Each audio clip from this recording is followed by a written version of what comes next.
She was the daughter of a billionaire, locked in silence, untouched by the world. And he was a single father, with nothing left but faith, a broken guitar, and a little girl who still believed in lullabies. He said he could reach her. No one believed him, not even her own mother. But what happened next changed everything. Before we dive in, if stories of kindness, healing, and the unexpected power of love move you, consider subscribing. This channel is a place where everyday hearts meet extraordinary hope.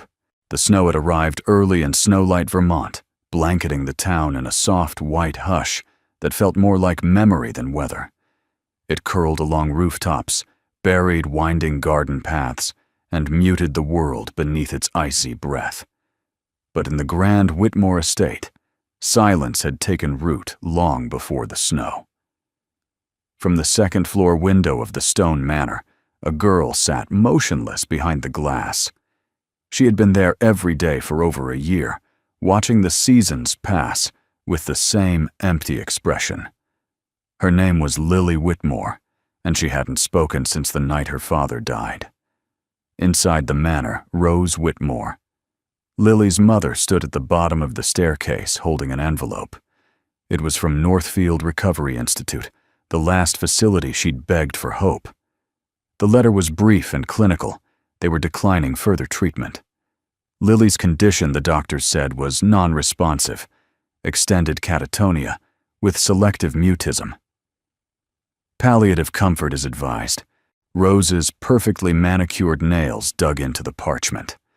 She was a woman who had once dictated market trends on Wall Street with the lift of a brow. She had built empires, silenced boardrooms, stared down billion-dollar lawsuits without blinking. But this defeat came from within her own home, from the silent gaze of a daughter she could no longer reach. She walked into the kitchen, poured herself a glass of water with trembling fingers, and looked out across the snow-draped grounds.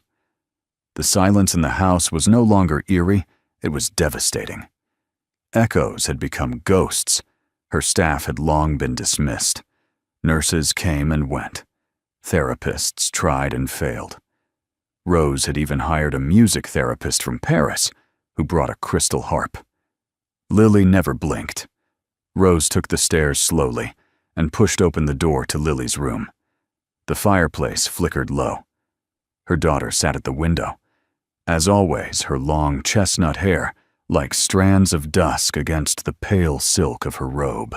In her lap, she held a small wooden music box, carved decades ago by Edward Whitmore, her late father. It hadn't played a note since the accident. Neither had she. Rose sat in the armchair across the room and studied the young woman she loved more than breath. "Lily," she said softly, though she knew better than to expect an answer. Silence. "I got a letter today," Rose continued, folding her arms. "They won't take you. They don't believe in miracles anymore." Still nothing. But something flickered just for a second in Lily's eyes. A shimmer of something, not quite recognition, but not absence either. A flinch of memory, perhaps. Rose didn't move. Even hope had learned to whisper in this house. Later that evening, needing air, Rose bundled herself in a thick wool coat and walked toward the town square. The snow was still falling, though gently, now more a dance than a storm.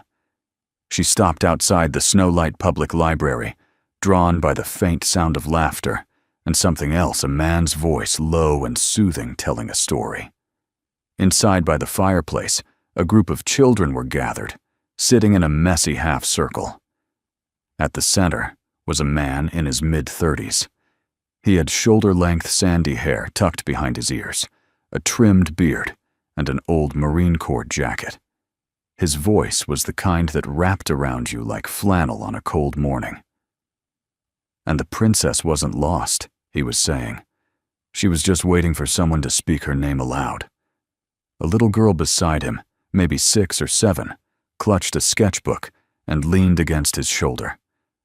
Her name was Maisie. The man was her father, Cal Bennett, a local repairman, and part-time storyteller for the children's hour at the library. One boy, a wiry redhead, suddenly raised his hand. "Is that how she got free? Just someone saying her name?" Cal smiled. "Sometimes," he said. "Sometimes. That's all it takes. Someone who doesn't give up." From the doorway, Rose's breath caught. She hadn't cried in months, but now her eyes burned. There was no harp, no clinical tone, no expensive technique. Just a father, a story, and a child's quiet trust. As the children dispersed, Cal began to gather the books. He noticed Rose for the first time. "Evening," he said, a bit cautious. "I'm sorry for staring," Rose replied, stepping forward. "That story you told, was it yours?" Cal nodded. "More or less. I just make them up when Maisie has trouble sleeping." "She's your daughter." "The boss of me, yes." He smiled gently. "She's the only reason I ever get anything done." There was a pause. Rose struggled to speak the words she had never said to a stranger. "My daughter hasn't spoken in a year and a half." Cal stood still, respectful. "I've tried everything," Rose said. "Hospitals, therapists, music. Nothing touches her. But when you spoke tonight," her voice faltered. "It was like I remembered what people sound like when they still believe." Maisie tugged on Cal's sleeve. "Daddy, maybe we can tell the princess story to her girl." Cal knelt beside his daughter, brushing her curls behind her ear. "We don't know her yet, Pumpkin." "But maybe she's waiting," Maisie whispered, just like the other princess. Back in the manor that night, Rose stood outside Lily's room. She looked at the music box in her daughter's hands, then at the unopened letters on her desk. And for the first time in many long months, she considered something radical. What if Lily didn't need another doctor? What if she needed a story? The morning after the library encounter, Rose stood at the foot of Lily's staircase, holding a mug of coffee that had gone cold in her hands. Her thoughts circled endlessly around that man, Cal Bennett, and the story he had told. She didn't believe in fate, or signs, or second chances. But she did believe in silence, and her daughter had become its most loyal disciple. Rose took a breath, slow and cautious, and ascended the stairs. Lily's door was slightly ajar as always. Inside the room remained untouched.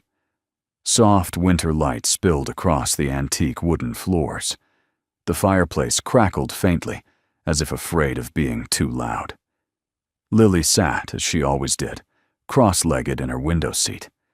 Her fingers traced the worn carvings on the side of the old music box in her lap, her father's final gift, before he took the path down Winter Hill and never came back. Rose cleared her throat gently. "Lily," she said, "I've invited someone to visit."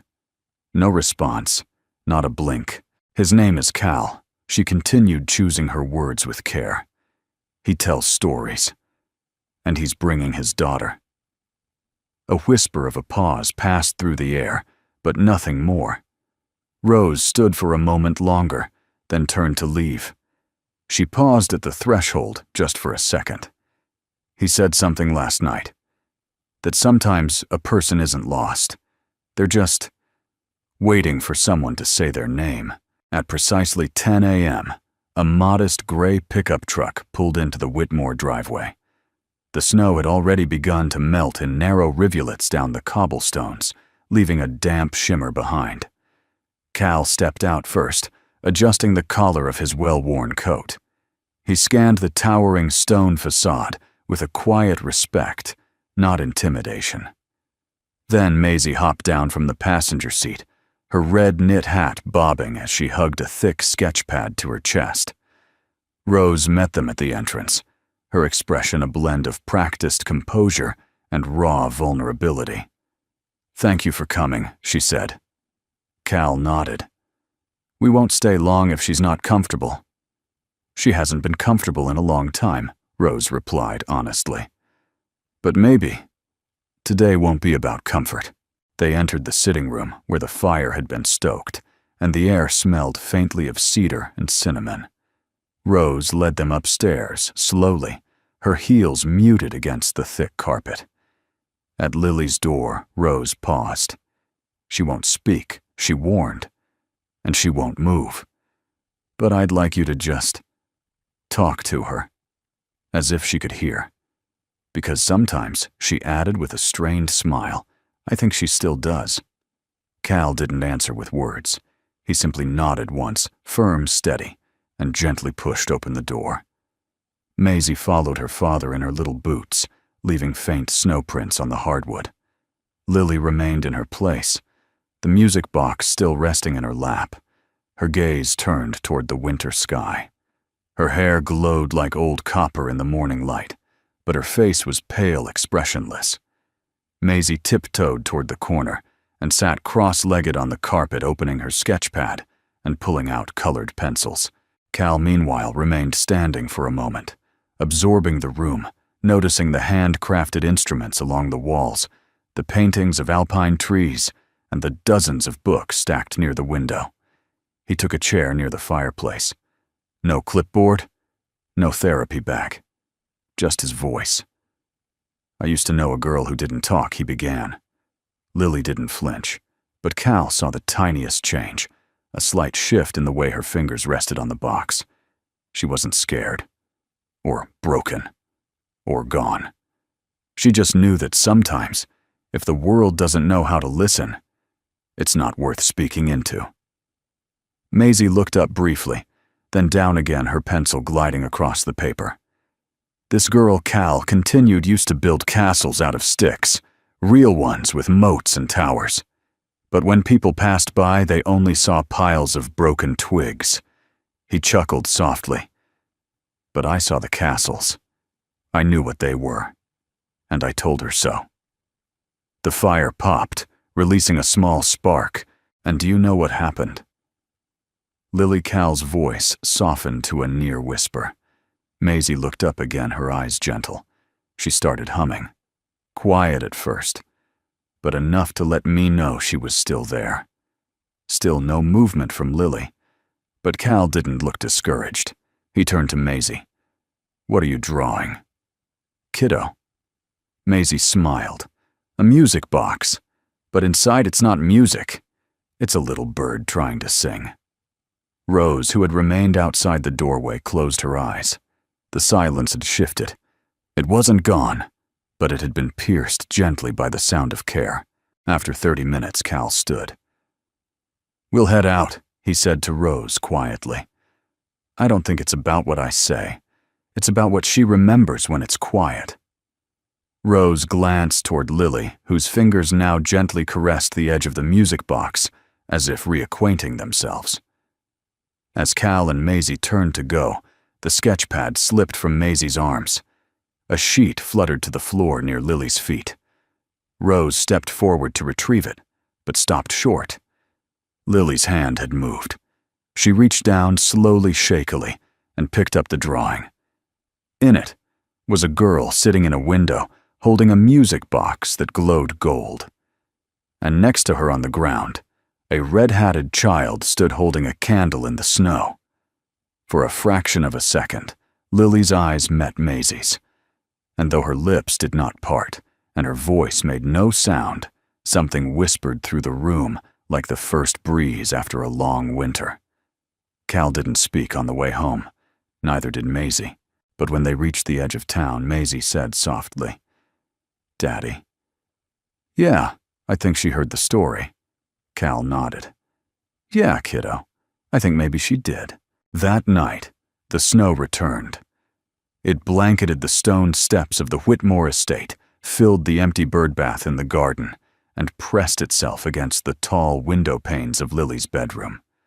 But inside, the fire still burned low, and a girl sat with a drawing in her hands. She stared at it for hours, Maisie's sketch of the glowing music box, the small figure in the red hat, the candlelight in the snow.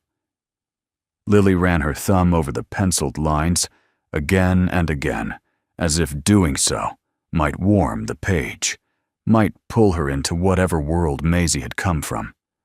A world where people still believed that broken things were worth fixing. She lowered the paper onto her lap and looked at the music box she still held. Her father's music box. It hadn't worked since the day of the accident. One of the gears had snapped clean in half, and Lily, who once spent hours with him, learning how to craft tiny cogs and tune music teeth, had never been able to bring herself to open it again. Until now, her fingers moved hesitantly. She turned the box over. The tiny brass key was still in place, but rusted unmoving. She swallowed. Then quietly she whispered, though only in her mind, "Would you still sing if someone believed in you again?" The next morning, Cal was back in his workshop behind the grocery store. It was a narrow little place with shelves stacked full of cracked radios, dusty printers, and too many jars of screws that no one had labeled in years. Maisie sat on the floor near the wood stove, humming softly as she drew. Cal was halfway into a jammed coffee grinder when he heard the knock. Sharp, precise. Not a delivery. Not a friend. He opened the door to find Rose Whitmore standing in the snow, holding something wrapped in an old linen towel. "I believe this belongs to your daughter," she said, offering the bundle. He raised an eyebrow. Rose unfolded the towel. Inside was the broken music box. "She's never let anyone else touch it since her father died," she said softly. "Last night she left it on my pillow." Cal took it in both hands as if holding something sacred. The box was exquisitely crafted. A walnut body, hand-carved etchings on the lid, and a silver plate that read, "For my Lily when words fall short." "She wants you to try to fix it," Rose added. Cal exhaled almost reverently. "I'll do my best." That evening, Cal brought the box home. He sat at the dining table after Maisie went to bed, a single bulb overhead casting warm amber light on the work surface. He laid out the tools, carefully magnifying glass tweezers, tiny precision screwdrivers. When he opened the box's base plate, he found the snapped gear. He recognized the damage immediately, stress fracture from a hard drop. He imagined Edward Whitmore's hands building this piece, measured, patient, loving. Cal removed the broken gear, cleaned the mechanism, and began crafting a replacement from brass. His fingers were slow. He hadn't done fine work like this in years, but as he worked, a memory stirred. The night Maisie's mother died, Cal had found her in their daughter's nursery, clutching a tiny rattle, eyes blank, lips parted, as if trying to explain something her mind no longer understood. He'd sat on the floor beside her, and he had whispered a lullaby, not because he believed it would fix anything, but because silence felt like surrender. Now, staring at the silent music box, he understood something he hadn't. Then sometimes healing didn't come from knowing what to say. It came from showing up, from refusing to leave the room even when there were no words left to fill it. The next morning he returned to the Whitmore estate. Rose greeted him at the door and led him silently upstairs. Her face was tight, anxious. Lily was in her window seat, the sketch pad on her lap. She didn't look up when Cal entered, but her shoulders, usually rigid, seemed lighter. He crossed the room and gently placed the restored box on the small table beside her. Then he sat down and said nothing. After a moment, Lily's gaze shifted. Slowly, she turned her head and looked at the box. Her eyes didn't widen.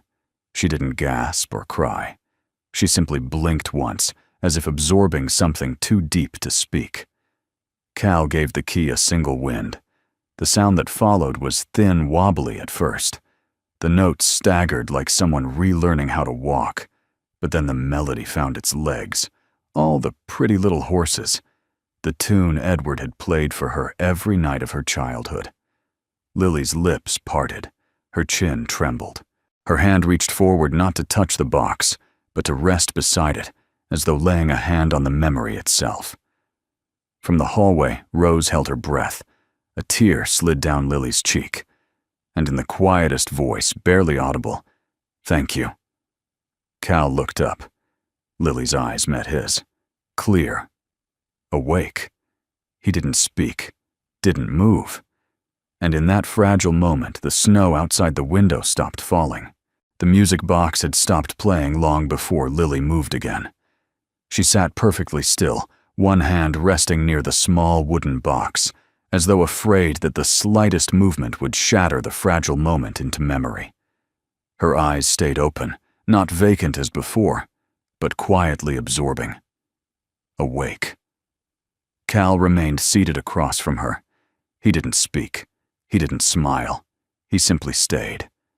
There was a reverence in the silence now, like the hush of a chapel after a whispered prayer. Finally, Lily lifted her gaze to the window.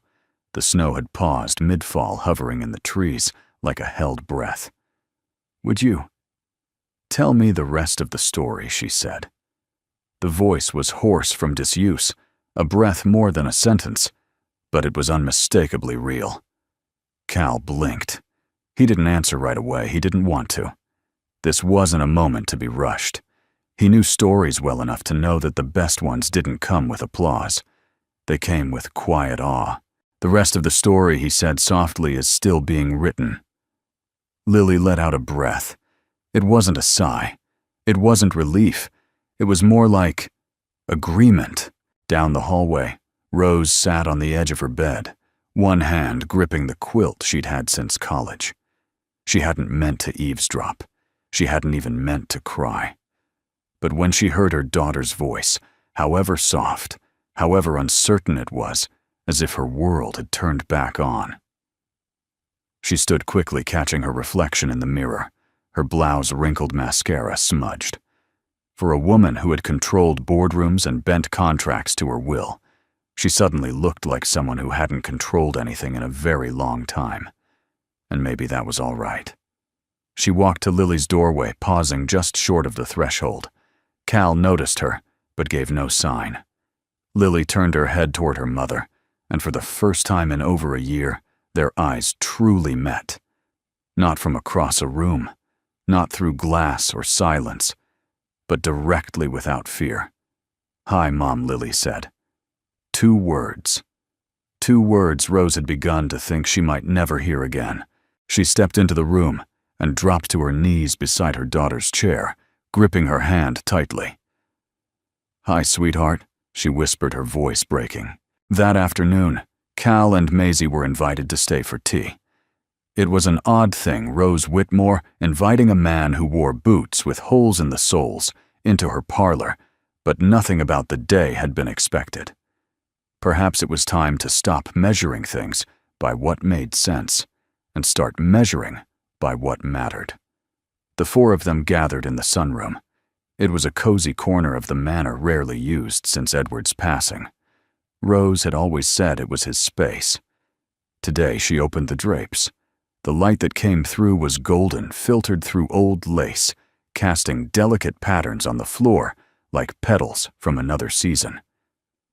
Maisie, sitting beside Lily, showed her the drawing again, the one of the girl in the window and the candle in the snow. "I didn't know your name yet," Maisie said, "but I hoped you'd see it." "I did," Lily replied. "I looked at it all night." They shared a smile, one made not of politeness, but of understanding. After tea, Rose led Cal down a narrow corridor behind the study. She paused before a cedar door and unlocked it with a brass key. This was Edward's workshop, she said. Inside the room was dust-laced, but orderly. Instruments in various states of repair lined the walls. Wooden flutes, a dulcimer, a mandolin with a cracked neck. In the corner sat a half-built harp covered with a cloth. The air smelled of varnish and old wood. Cal's eyes widened slightly. He was a luthier, was nodded. On the side. Said music reminded him that time could be shaped, not just measured. She walked to a workbench and opened a small drawer. Inside were pieces of paper, some yellowed, some folded into fourths. She handed one to Cal. It was a child's drawing of a guitar and a man with a crooked smile. In a little girl's handwriting it read, "Daddy's songs make the snow warm." She used to leave these on his desk, Rose said quietly. He never threw one away. Cal studied the drawing, then looked at her. "You've both been carrying silence a long time." Rose swallowed, her posture stiffening. "Grief. Change the rules. I kept trying to fix Lily, but I forgot she didn't need to be fixed. She needed to be remembered." She turned to face him fully. "I don't know why you came that day to the library, or why I stopped. But thank you for staying, even when there was nothing to say." Cal nodded once, as if acknowledging a secret shared between them, something neither of them had spoken aloud, but both had come to understand. That evening, Cal and Maisie walked back to their truck under a sky of soft gray. Maisie tugged on her father's sleeve. "Did we do it, Daddy? Do what help her wake up." Cal looked down at his daughter, her freckled face, tilted up eyes bright beneath her knit cap. "I think we helped her remember how to listen," he said. Maisie grinned. "That's even better." They climbed into the truck, and as the engine rumbled to life, snowflakes drifted gently from the sky, this time not like a curtain, but like a song returning to the air after a long, long pause. The next few days passed, with the hush of a breath held too long. In the Whitmore estate, the house once a cathedral of silence began to murmur softly with life again. Rose kept her steps quiet, as if afraid that a loud moment might undo the miracle. And Lily stayed awake longer each day. She spoke only in short sentences, carefully chosen, spaced by long silences. But her eyes had changed. They no longer drifted aimlessly. Now they followed Maisie as she bounced from one drawing to the next, as if trying to trace the light that had begun it all. On the third morning, Lily asked if Maisie and Cal could stay for lunch. Rose nearly dropped her teacup. They gathered in the sunroom again, the late afternoon light streaking in through frosted windows. The small table was set with homemade sandwiches and Rose's silver tea service, an odd pairing that somehow felt just right. Lily sat between Rose and Maisie. Her voice, though still soft, was clearer than before. "Your dad tells good stories," she said to Maisie. Maisie beamed. "He makes them up. Sometimes I help." Cal chuckled from across the table. "She's my editor, fiercely critical." Lily smiled, and something about the curve of it caught Rose's breath. It was a rare smile, not one of politeness, but of memory. "My father used to tell stories too," Lily said suddenly. Her voice dropped into a hush. "But only at night, and only when it snowed." The room fell quiet, not out of discomfort but reverence. He'd say that snow carried sound differently, she continued, that it tucked every word into the trees so they could whisper it back in spring. Cal nodded. "Smart man." Lily looked down at her tea. "I thought I lost his voice, but then I heard it again. Through that box." She turned to Cal, her gaze steady. "Thank you for bringing it back." Cal shifted, clearly not used to being thanked. "It wasn't me," he said. "It was always there. I just turned the key." Later that evening, Cal and Maisie were invited to stay for dinner. Rose insisted. She claimed it was out of courtesy, but truthfully, she didn't want the warmth to leave just yet. The meal was simple: roasted chicken, buttered peas, and the kind of mashed potatoes that Edward used to make every Sunday. As the plates were cleared, Cal helped stoke the fireplace in the main parlor. Lily drifted nearby, running her fingers along the spines of old books. Maisie lay curled up on the rug with a blanket and a storybook. The room smelled of pine and smoke, and the firelight danced on the walls. Lily finally settled in the armchair across from Cal. She looked different in this light, softer, but more defined. "I remember the day he died," she said, unprompted. Cal didn't respond. He just listened. "We were on the hill behind the house. He was building a new sled he always made them from scratch. I was playing with a tuning fork he gave me, trying to hear the snow hum. She paused. Her voice didn't tremble. It was steady in the way that things often are when they've been carried too long. He told me to stay on the ridge while he went down to test the run. He waved, and then he disappeared behind the trees. Her hands clenched slightly. The snow gave way. They said it was a drift collapse. He was gone in seconds. Across the room, the fire cracked softly. Rose stepped into the doorway, unseen, listening. "I waited for hours," Lily whispered. Not because I didn't understand, but because I kept thinking. Maybe he was still humming down there. Maybe the snow was just too thick to hear him. Cal leaned forward, elbows on his knees. "That's why you stopped speaking," he said, not as a question, but a knowing. "I thought if I was quiet enough, Lily said I'd hear him again." Maisie stirred beneath her blanket and murmured something unintelligible, then settled again. Cal took a deep breath. "When Maisie's mom died," he said, "I stopped talking too. Not out loud, but inside. It was like someone took the center out of every sentence. I kept saying things, but none of them meant anything." Lily looked up, surprised. One night, Maisie crawled into bed next to me and whispered, "Dad, if you're not going to talk to me with your heart, I'll just wait till you find it again." He laughed, but it caught in his throat. "That kid saved me." Lily looked down at Maisie, then back at him. "She saved me too." The clock struck 9. Rose appeared quietly in the doorway, holding a thick woolen shawl. "It's late," she said, but her tone was gentle. Cal stood and stretched. "We should head out." Maisie sat up groggily. "Can we come again tomorrow?" Rose smiled. "Of course." As they stepped into the hallway, Lily walked beside them. At the front door, she reached out and for the first time in years hugged someone. It wasn't long, it wasn't tight, but it was real. "Good night, Maisie," she said. "Good night, Lily." Then Lily turned to Cal. "You were right. The rest of the story is still being written." Cal touched the brim of his cap. "Then I'll keep bringing ink." Outside, the sky was dark, but clear. The stars shimmered overhead, reflected faintly in the icy ground. Maisie tucked her hand into her father's as they walked toward the truck. "Daddy," she said, "can I write a song for her?" Cal looked down. "For Lily?" "Yeah. One that sounds like snow, but feels like spring." He smiled.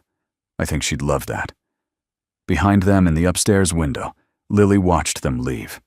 Not with sadness, not with longing, but with hope. For the first time in so long, she could feel something gentle unfolding inside her, like music waiting for its next note. The wind picked up again that night, sweeping across Winter Hill in long, mournful sighs. Inside the Whitmore Manor, however, there was warmth, a different kind of warmth, one that didn't come from firewood or thick walls, but from something far rarer company.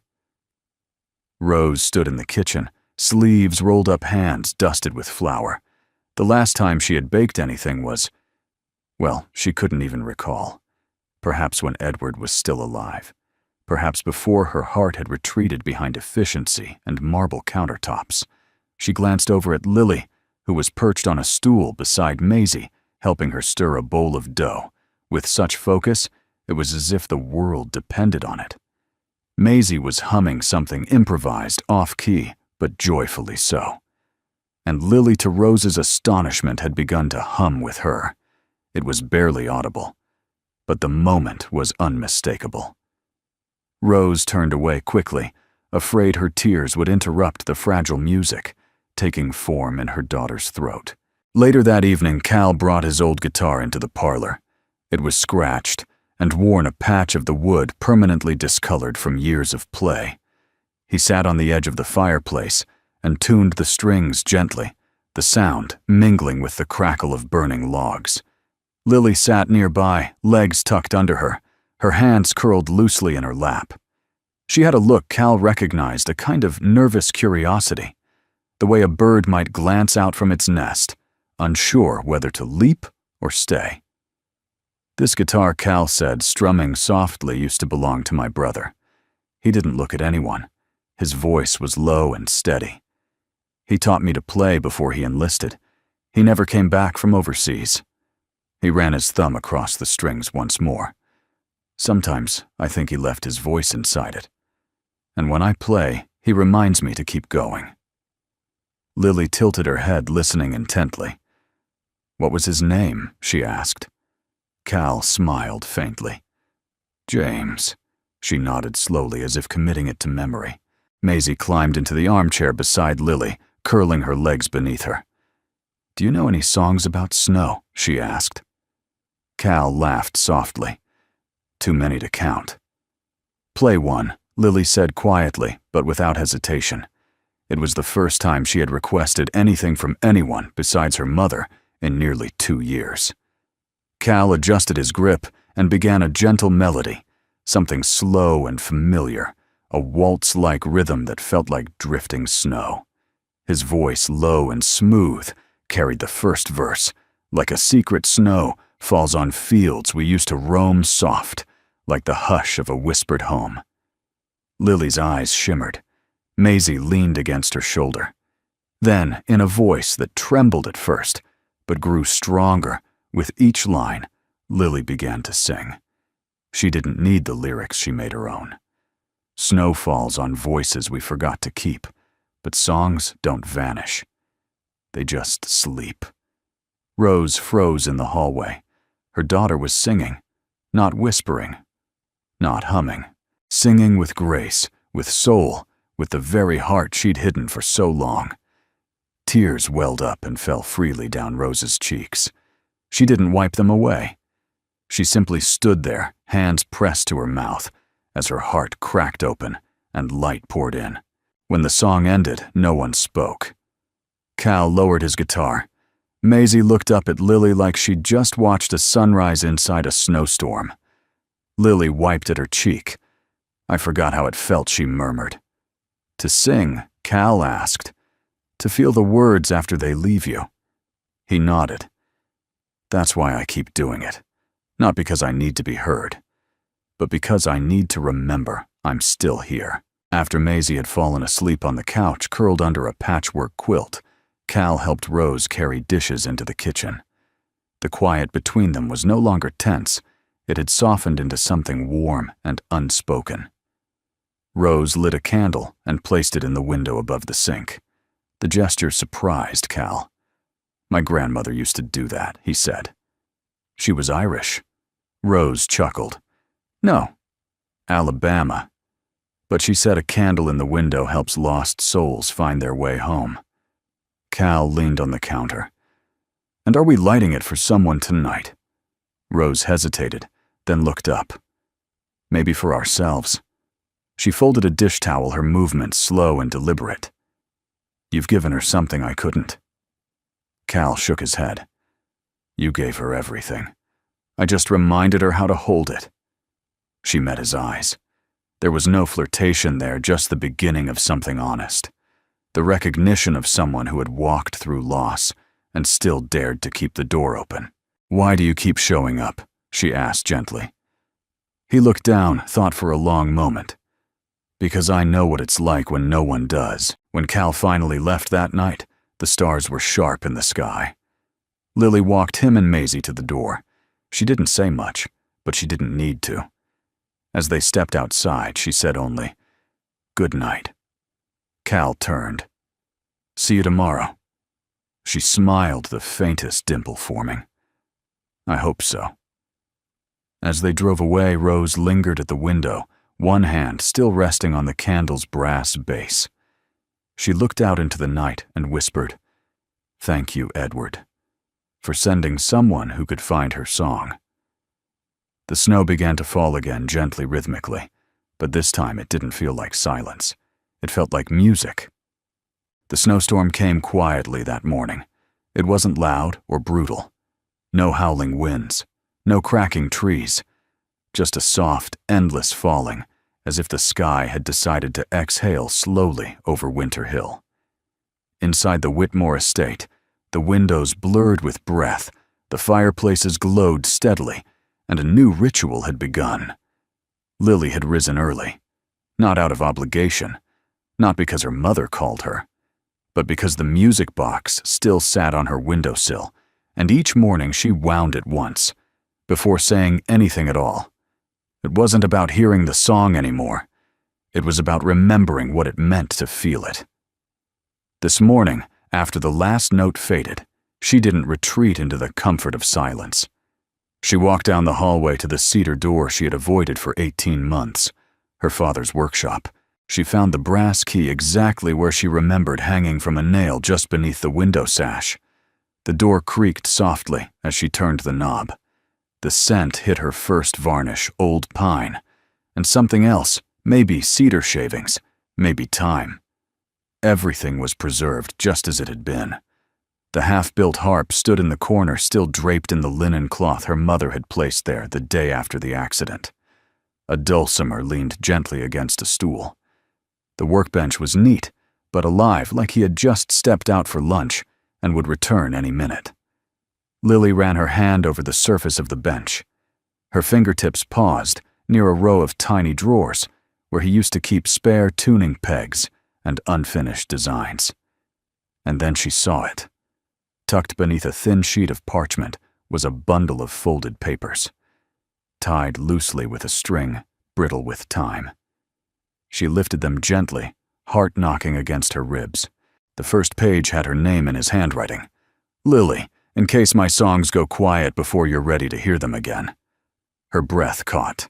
Hands shaking, she sat down on the old wooden stool and began to read. They were letters. Some only a few lines. Some rambling, unfinished thoughts.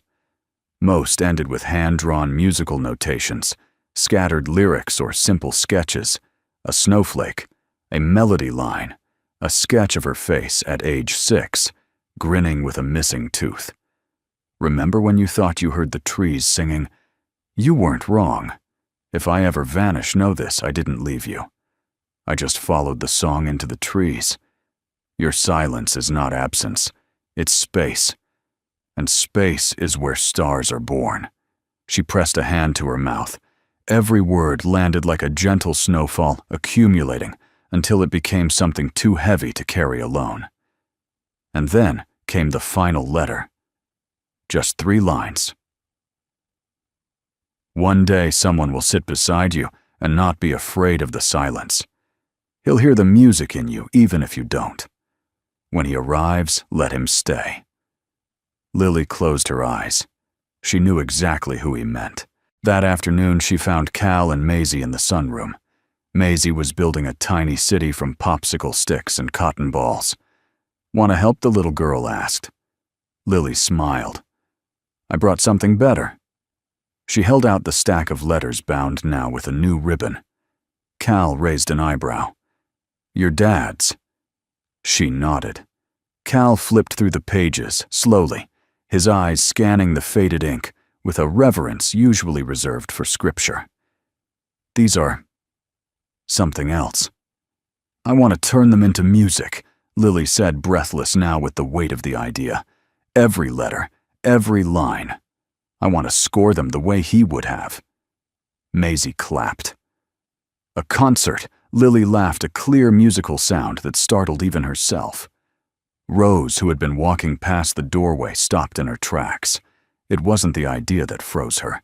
It was the sound. Her daughter was laughing again. The following days were a blur of pencil shavings, tuning forks, and laughter.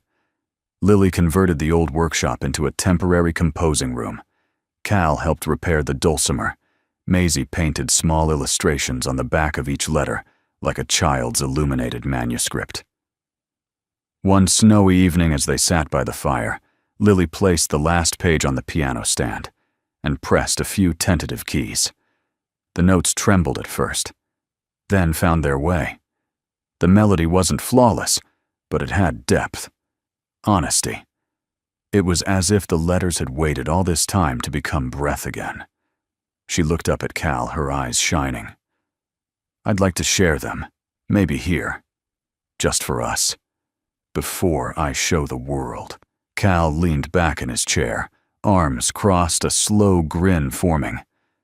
What you're doing, it's more than music. It's resurrection. Lily blushed. It's remembering. Rose, standing at the edge of the room, whispered so softly no one heard. It's healing. That night, Cal stood on the porch, beneath the stars. The sky was wide and still. The wind was slow. The trees were silent. Rose joined him, a wool blanket around her shoulders. She's changing fast, she said. Faster than I thought possible. Cal looked down at his boots, then out to the snow-covered pines. Sometimes we just need someone to stand still, long enough for us to catch our breath. Rose tilted her head. And what about you? Who waited for you?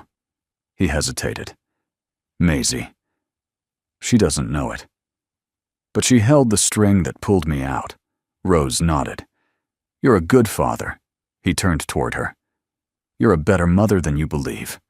The air between them shifted just slightly. Not romance. Not yet. But understanding. And maybe in time, something more. Rose looked at the glowing window upstairs. She's bringing her father back with every note. No, Cal said gently. She's bringing herself back. In the stillness of the night, Lily lit a single candle in her father's workshop. She placed it beside the music box, opened the final letter again, and whispered aloud. I'm letting him stay. Then she played the first full song she had ever written, notes born from grief, memory, and hope. And the snow outside began to fall again, not heavily, but softly, like a song returning home. The town of Evergreen Hill had never seen a winter quite like this. It wasn't just the snowfall, which had been steady and gentle, like a prayer repeated night after night. It wasn't just the cold, which seemed softer this year, more forgiving. It was something else. Something people couldn't name but felt, in the way neighbors lingered longer in the market, or in how the librarian lit a candle by the window each evening for no stated reason. Whispers had started to circulate. People spoke cautiously, reverently. She's singing again, or the Whitmore girl, she's playing music. No one knew the whole story, but everyone felt its echo. Inside the Whitmore estate, Lily stood at the center of the parlor, surrounded by folding chairs and music stands. Maisie was arranging handmade programs, each one drawn in colored pencil, filled with stars, musical notes, and a title written in curly script, Letters from the Snow, a private concert by Lily Whitmore. The audience would be small, just friends, the Bennetts, 2 elderly neighbors, Rose, and a seat left empty for Edward. I don't want it to be perfect, Lily said to Cal as she tuned the dulcimer. Cal raised a brow. That's good, because my guitar strings haven't been perfect since 2007. She smiled. I want it to feel like memory. Raw. Uneven. True. He nodded, admiring her clarity. Then you're already ahead of most musicians I know. Rose entered carrying a tray of tea and cinnamon bread. She looked around the room and paused for a moment, overwhelmed by the sight. Not just by the instruments or the lights, but by the sound of her daughter humming comfortably unconsciously. As the guests began to arrive, the room filled with a warmth no fireplace could produce. Lily wore a simple midnight blue dress, her hair half pinned back, the locket her father had given her, resting gently at her collarbone. Cal stood beside her, adjusting a stand light, while Maisie handed out her illustrated programs like priceless artifacts. Rose moved quietly among them, all greeting neighbors refilling tea, but her eyes never strayed far from Lily. Every smile her daughter gave, every breath she took, felt like a page turning after a long, painful pause. When the last chair was filled, Lily stepped to the center. She didn't speak at first. Instead, she held up a page, one of her father's letters, and let the silence settle over the room like the first snowfall of the year. Then she began, The first piece was called Snowfall on the Ridge. It opened with soft, dulcimer strokes, then merged into a haunting melody on the piano, a reimagining of a lullaby Edward used to hum on cold nights. No lyrics, just sound, gentle and insistent. Maisie watched with wide eyes from the front row, her fingers twisting in her lap. Cal sat motionless, hands clasped together. But inside something stirred. He could hear not only Edward's ghost in the notes, but Lily's own voice emerging. Strong, clear, unequivocally hers. The second piece, the letter with no words, featured only guitar and silence. Cal played a slow, stripped-down chord progression, while Lily read from a letter that Edward had started, but never finished. There were gaps, broken thoughts. It ended mid-sentence. But Lily didn't fill in the blanks. She let them be. And in doing so, she let the audience feel the ache of absence and the peace of accepting it. After the final song, a melody titled, If Snow Could Speak. Lily stood for a long moment, her hands trembling. The room remained still. Then someone, an elderly woman in the back, stood and began to clap. Slow, gentle, not loud, not out of politeness, but out of recognition. The others followed. Cal didn't clap, not right away. He watched Lily carefully, noting the sheen in her eyes, the way her shoulders rose and fell. When her gaze found his, he simply nodded. And in that gesture was everything she needed. Later that night, after the last guest had gone, and Maisie had fallen asleep on the couch beneath her drawings, Cal and Rose stood together near the kitchen island, 2 mugs of cider steaming between them. Rose leaned against the marble, more relaxed than he'd ever seen her. I used to believe strength meant control, she said. Composure. Results. She looked toward the parlor where Lily's music still lingered faintly in the air. But I think strength might be something softer, more patient, willing to sit in the dark without needing to fix it. Cal smiled. Sounds like you've been reading my therapy notes, she chuckled. You know, I never liked you at first. I'm flattered, he said dryly. I thought you were reckless, too casual, like nothing mattered. He nodded, and now Rose met his eyes. Now I think you care more than anyone I've ever met. You just don't need to be loud about it. There was a pause between them, not awkward, not hesitant, just full. Then she said almost too softly, Do you think you'll stay? Cal tilted his head. An evergreen hill. In our lives. His smile faded, but only because he understood the weight behind her words. I never planned on coming, he said. But I think something planned on me. She reached across the counter and took his hand. I'm not asking for promises, she said. Good, he whispered. Because I only know how to give presents. And for Rose Whitmore, who once measured worth in stocks and certainty, those words felt more valuable than gold. Upstairs, Lily lay awake, the music sheet spread across her bed. She was still riding the afterglow of the night, not praise, not applause, but the quiet confirmation that she had done something right. That sharing her father's words had healed more than just herself. She picked up the last page and smiled. In the corner, in Edward's looping script, were 5 words. Sing it into the world. She folded the letter gently, placed it beneath her pillow, and turned off the lamp. Outside, the snow had paused again, mid-air, mid-thought, as if leaning in to listen.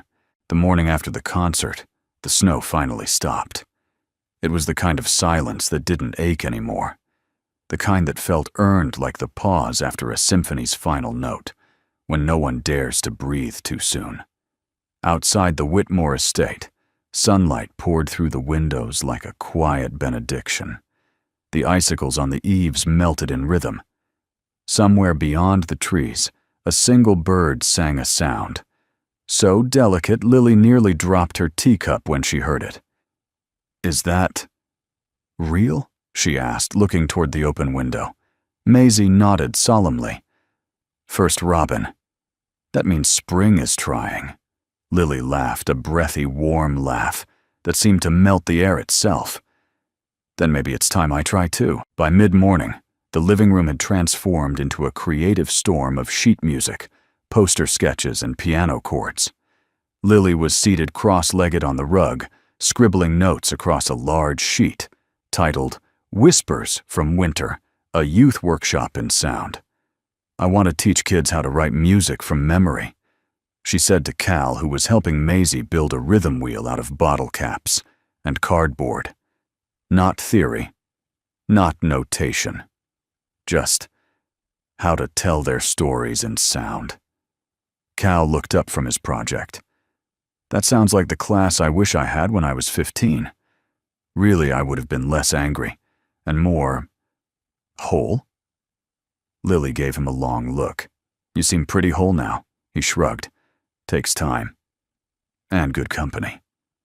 Across the room, Rose watched the exchange, quiet and still.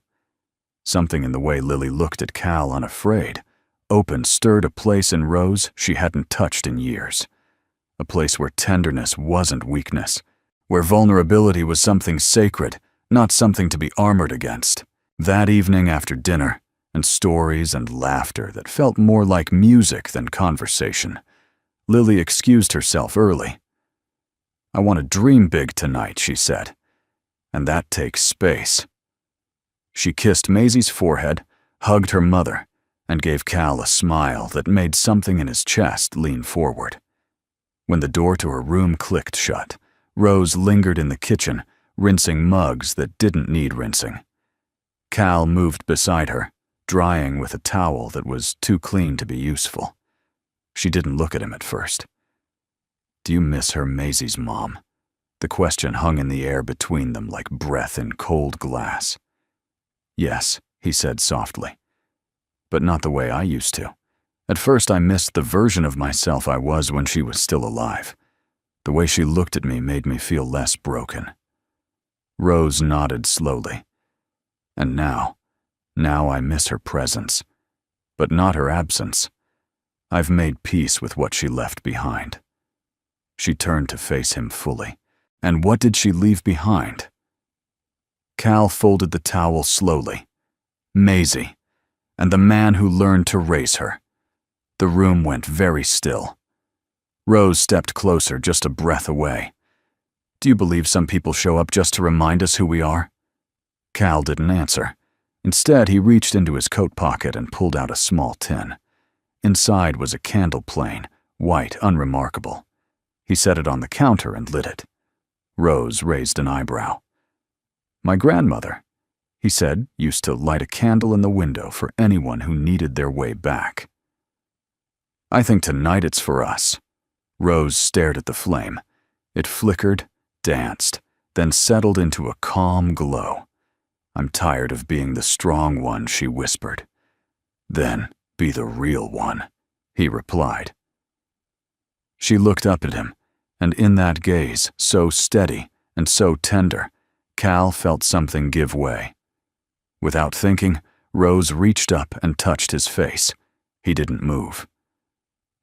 I haven't trusted anyone in a long time, she murmured. You don't have to trust all at once, he said. Just let me be the page you write on while you remember how the story goes. She smiled, then leaned forward. They didn't kiss, not yet, but their foreheads touched. And in that stillness, every unspoken thing was finally heard. Upstairs, Lily lay awake beneath her quilt, staring at the moonlight on her ceiling. The letters were tucked beneath her pillow, the music box on her nightstand.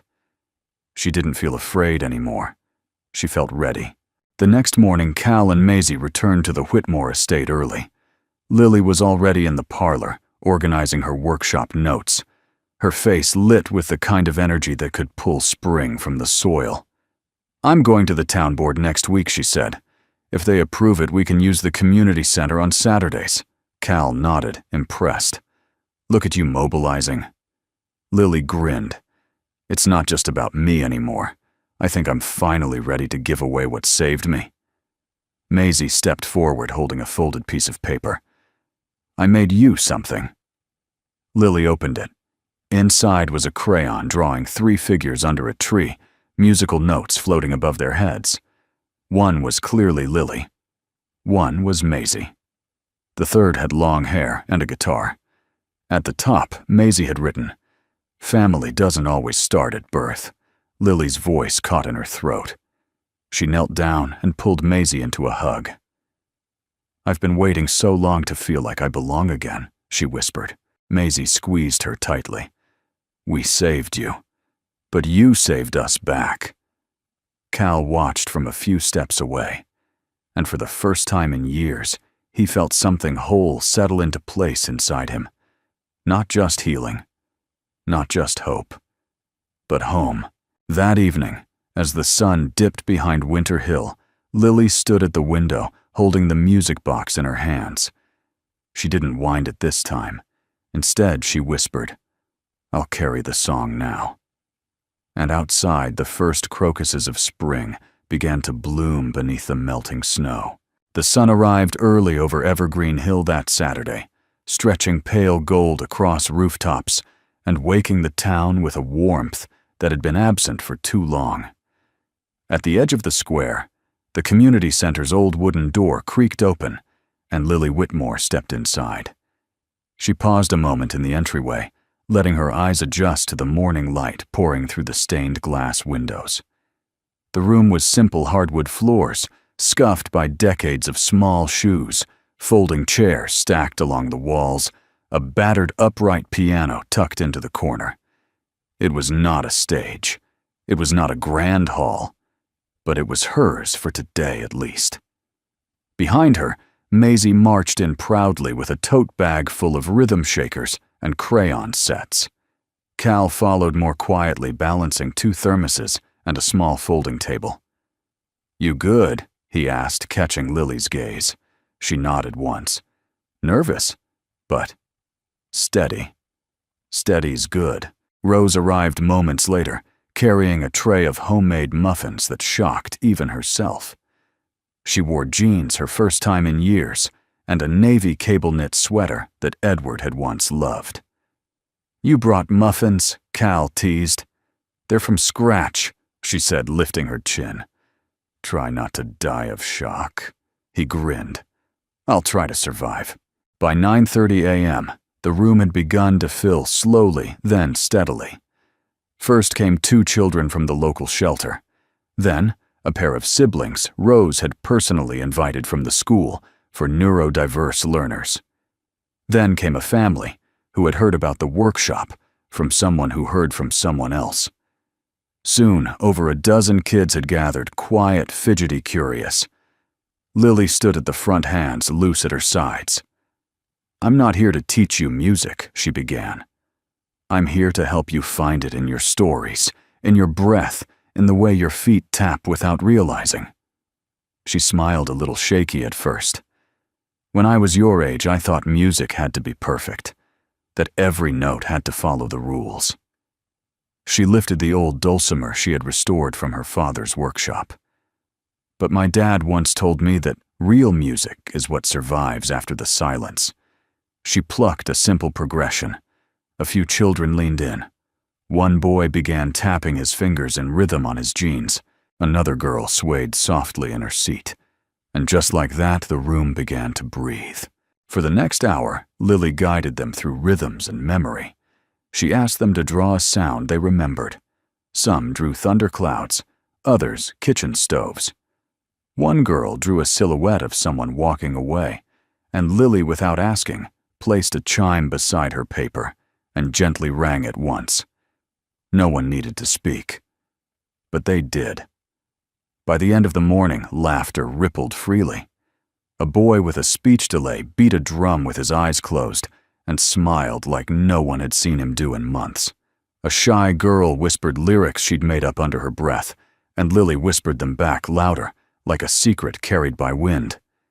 And Rose, standing at the back, knew in her bones this wasn't a music class. It was a resurrection. After the final song, Lily stood in front of the group, cheeks flushed hands, calloused from strings and crayons and courage. "You gave me your stories today," she said, "so I'll leave you with mine." She picked up the dulcimer again and played a piece that hadn't been named yet, something she'd written the night before in a moment of stillness. The melody rose slowly, like a voice stretching after sleep. And as she played, her own voice joined in. "You don't have to speak to be heard. You don't have to shine to be seen. The snow didn't break you, it taught you to wait.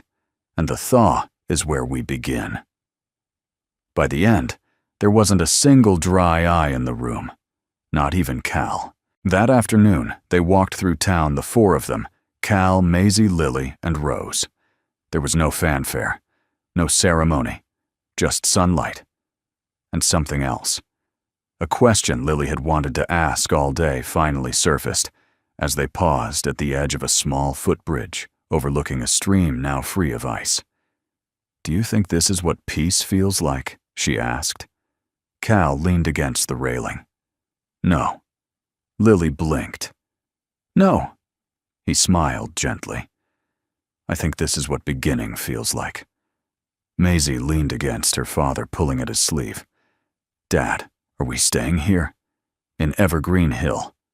Cal looked at her, then at Rose, then at Lily. "Are we?" he echoed. It wasn't a test, it was an invitation. Rose met his eyes, her expression more open than he'd ever seen. "I think," she said softly, "that we've all been living in the winter too long." She reached for his hand, not shyly, not trembling. Just there, fully. "And I think it's time we stop waiting for spring. Maybe it's time we become it." That night, they gathered in the parlor again. Just the four of them. No guests, no workshop flyers, no audience. Maisie lay on the rug drawing pictures of trees growing out of music notes. Rose brought out apple cider. Lily sat at the piano humming to herself. Cal stood by the fire, quiet still. Then Lily played the same tune from the workshop again. But this time, she didn't sing alone. Cal joined in, tentative at first, then steadier, his voice deeper, grounding hers. Rose added a low harmony, soft and sure. Even Maisie, still drawing, sang the final word like it was always meant for her. And when the song ended, no one moved. They didn't need to. The silence afterward was not empty. It was full, like a house that had finally remembered how to hold love again. The crocuses came first. Tiny violet blooms, brave and almost foolish, pushing up through the frost-packed soil at the foot of the Whitmore porch. Then came the snowdrops, like whispers on green stems. Then the birds, hesitant at first, then bold, as if finally believing the silence of winter wouldn't snap back. And in the center of it all, the house on Winter Hill stood transformed, not by renovations or paint, but by the music that now lived inside its walls. Lily opened the windows each morning, not to let the cold out, but to let the sound travel farther. A few children from her Saturday workshop had started lingering on the front steps humming.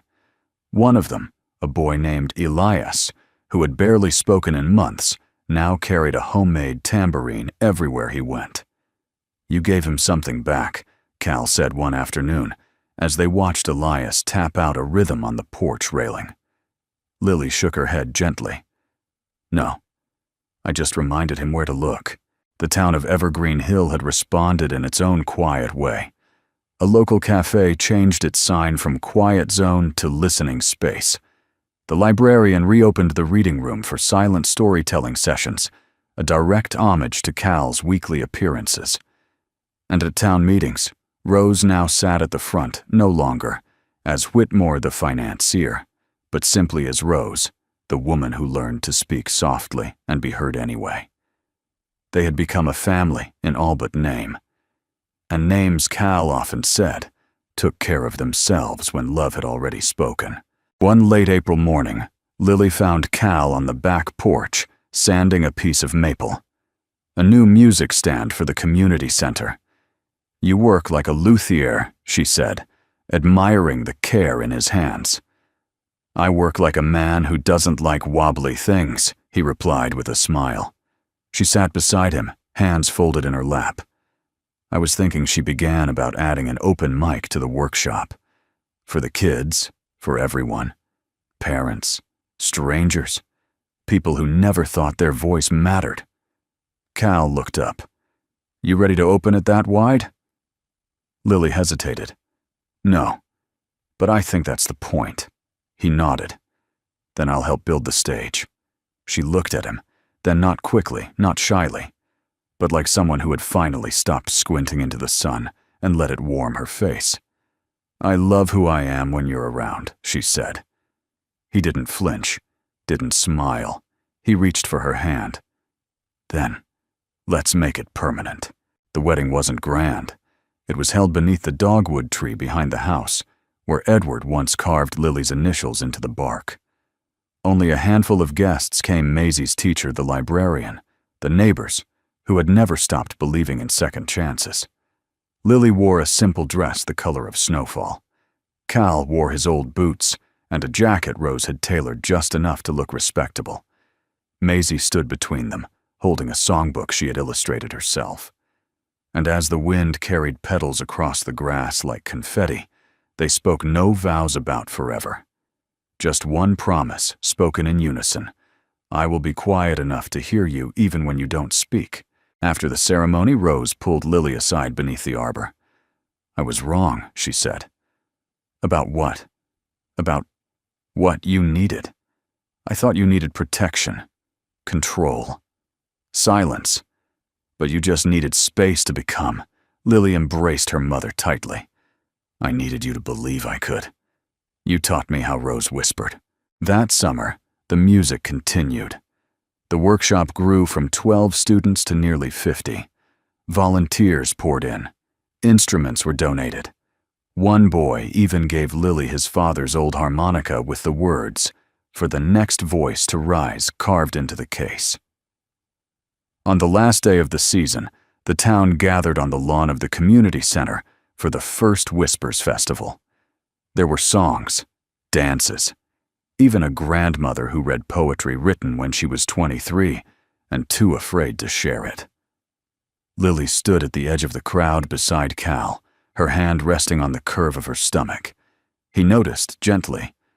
"Ready for the next verse?" he asked. She nodded. "We'll write it together." Maisie, now nearly 8 and taller than ever, skipped past them with a tambourine shouting something about being the opening act.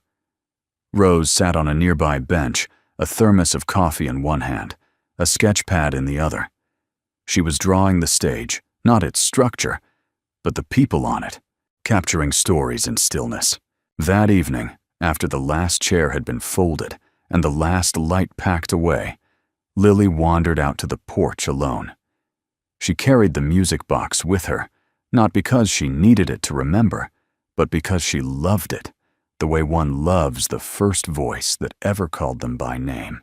She wound it once, letting the song drift across the now green hill. Then, as the final note played, she whispered, "I am no longer the silence. I am the song." And somewhere beyond the trees, beneath a sky now soft with stars, a robin sang again its call, steady, sure as if spring had remembered her name. Sometimes all it takes is one quiet act of kindness to wake up a voice, a heart, even a life. If this story touched you in some way, we'd love to know. Where are you watching from today? Drop us a comment below. We truly read everyone, and it warms our hearts to see how far these stories can reach. And if you'd like more stories that restore your faith in love, hope, and second chances, feel free to subscribe. It helps us keep sharing light one story at a time. Thank you truly for spending a few minutes of your day with us. We're so grateful to have you here. Until next time, stay kind, stay open, and keep listening for the quiet miracles.